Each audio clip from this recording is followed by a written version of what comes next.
Good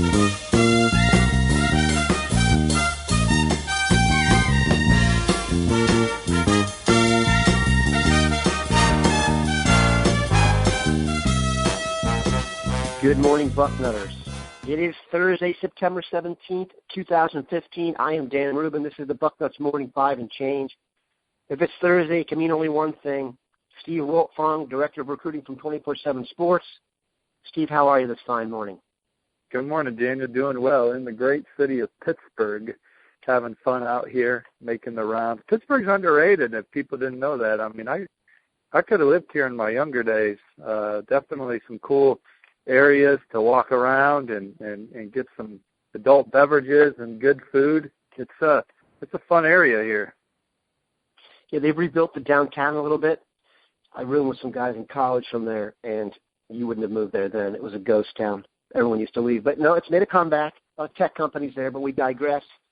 Steve is there for the right reasons, to see potential football players who could maybe even end up in Ohio State. You've been making the rounds. You've already spent some time in Pennsylvania. Who did you see first? And I think it's someone Ohio State fans are really going to want to hear about. I was able to get by Pittsburgh Central Catholic yesterday, posted a note on Bucknuts yesterday that top 247 cornerback Damar Hamlin wants to return to campus for the Michigan State game this fall. Ohio State remains a top contender for the blue chip corner with over 30 offers. Hamlin can also play safety on the next level. I in the spring and summer, I thought Ohio State was the clear leader for Damar Hamlin. I now think that Pittsburgh could have the momentum right now with the local standout, but the visits could be potential game changers. He's taking an official to Notre Dame for the USC game. He's looking to go to Penn State this weekend. The contenders are all the same, just the order may have changed a little bit. My crystal ball still says Ohio State. I haven't heard enough to change it, but definitely have realized that Pitt is in play. Now, in terms of Pitt, is that because is there a Pat Narduzzi defensive revolution going on there? Well, he's a big believer in Pat Narduzzi and his track record. Spoke highly of Coach. Wasn't even considering Pitt before Pat Narduzzi was hired, and now Pitt's in the lead group. Yeah, my guess is he's able to go in there and say Darqueze Dennard, Trey Waynes, first-round draft picks. Very, very convincing argument. Let's just hope he waits long enough, which he won't, to see Eli Apple possibly get drafted and Brad Roby, et cetera. But I digress.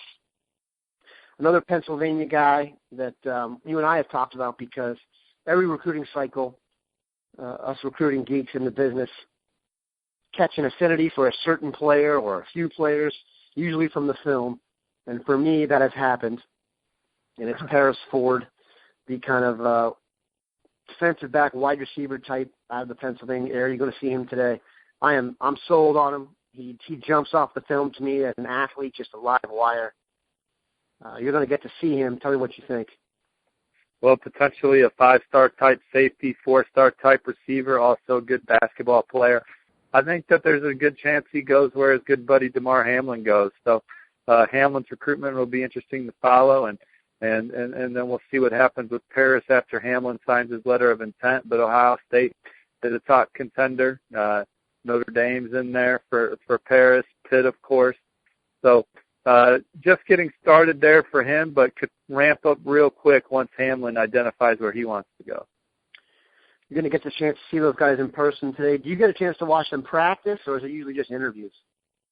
Well, I did go to Pittsburgh Central Catholic's practice yesterday, and I will see a couple practices today, but obviously stopping by at 9 in the morning to see Paris Ford, I won't see his practice. But today I will see North Allegheny practice a little bit, and I will also see Clairton practice a little bit. Who else are you looking at? Well, I'm going to go by another school here and check out a 2018 quarterback that everyone's, all the local high school coaches have been raving about. I didn't even know much about him at all until I got off the airplane, but that's just part of the gig, asking the high school coaches who the players are and up and coming, and they generally are the ones that can start pointing you in the right direction. And it really means a lot when a high school coach says a good thing about a player, because they have nothing at stake with it. There's no recruiting trickle down for them, they can just spit the truth to you. So I'm going to go see this 2018 quarterback, the 6'5", 200, that they think may be the next big thing, and I don't know much about him, but I will after today.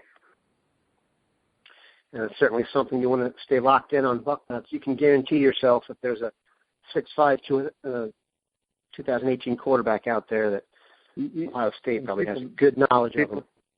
Right. Well, the young man's name is Pete Yurkovich, not spelled the same way as Mirko Yurkovich, so they're not related, but looking forward to seeing him and seeing what type of player he is. But 6'5", 200 is a good start as a sophomore, and then intriguing some of the good high school football coaches around here will put you on the map real quick. No question. It may not be what it was when you and I were kids, but Pittsburgh high school football is still incredibly good, high quality, big-time football. I want to talk to you about a wide receiver. His recruitment has gone on for an extended period of time. I'm not feeling that confident about it. Donnie Corley out of Detroit. Michigan State had maybe its biggest recruiting weekend ever, given where they're at as a program and the type of recruits they had last weekend. I heard the number was supposed to get into the 150 range. Can you talk about what you think of Corley and maybe Michigan State in general as kind of a recruiting power, what you've seen recently? Well, first a correction. The kid's name is Phil Yurkovich, not Pete Yurkovich. I apologize. That's all right. Behind Richmond. And, sorry, Phil. So back to Michigan State. Obviously, they did have a big recruiting weekend, especially for the underclassmen, and getting 2017s and 2018s on campus in a great environment, which is something that they'll always remember when they think about Michigan State moving forward. From a 2016 standpoint, the Spartans class is close to done. They did have some targets there, but they've had bigger weekends when recruiting the current class. But certainly it was a special weekend. They had Donnie Corley there. Donnie Corley has, talking to sources close to Donnie Corley, and I've said this before on Bucknuts Morning Radio, the top 247 receiver has definitely had Ohio State as his leader before. He certainly has had Michigan State as his leader before, and I think the Spartans lead right now.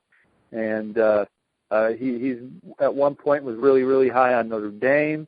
They're trying to creep back in, but at best they're sitting number 3. And Tennessee was a school that he was very high on. But right now, I think it's going to be Michigan State or Ohio State when I talk to people close to him. Michigan State, he was close to committing to the Spartans in July. But Ohio State, led by Coach Zach Smith and Coach Combs, and their recruiting efforts have always been at the top or near the top. And this will be another opportunity for Donnie to see why he likes Ohio State so much. And, hell, there was a time where Michigan State was the clear leader for Michael Weber, and he never even committed to the Spartans. Obviously, he was a Michigan commit at one point and then ended up signing with the Buckeyes. So we'll see how it plays out with Donnie moving forward. People say he's close to making a decision, but every time that's said, and that's multiple people that say it, Donnie keeps saying he wants to take visits. So Donnie himself is not going to be rushed into making his college decision. And another opportunity for him to get over to Ohio State and get around the guys and see how he fits in. We'll put this one to bed here. You flipped your crystal ball this week for George Hill. You're running back out of Howard from Ohio State to Michigan State. This is not breaking news. This is probably one of the worst-kept secrets in recruiting, that he's probably going to end up at Michigan State. Fair to say that you're now just more confident in that with the crystal ball flip? Well, part of that was like a community crystal ball for me. I do think Michigan State is where he's going to go based on the intel I got from the weekend and how that visit went and what kind of experience he had at East Lansing.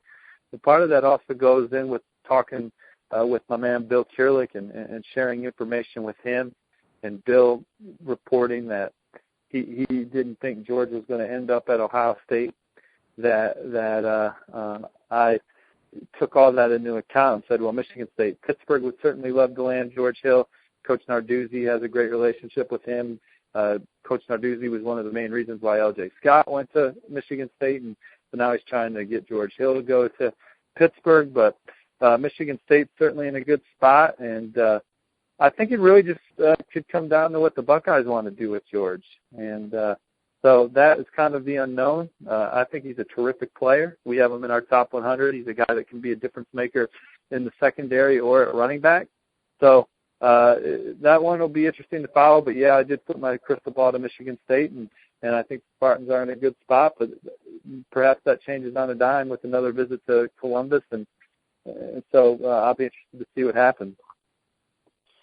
Definitely want to follow Bill Kurelich's crystal ball. I think some people may flip it quick, but Bill, in his age, I'm going to avoid making a balls joke, but if he moves it, it means something. Steve, we appreciate it. Keep it locked into Bucknuts and 24/7 Sports as Steve is on the road in Pittsburgh, and we'll be sharing all kinds of cool recruiting information. Don't forget, we saw Damar Hamlin yesterday, and we'll see my man Paris Ford today. Put in a good word for us, would you, Steve? Can't do that, but I'm sure he'll say lots of good things about Ohio State. All right, just wear your Bucknuts sweatshirt. We appreciate it. Steve will be back next Thursday. Thanks, Dan. Thanks, everybody.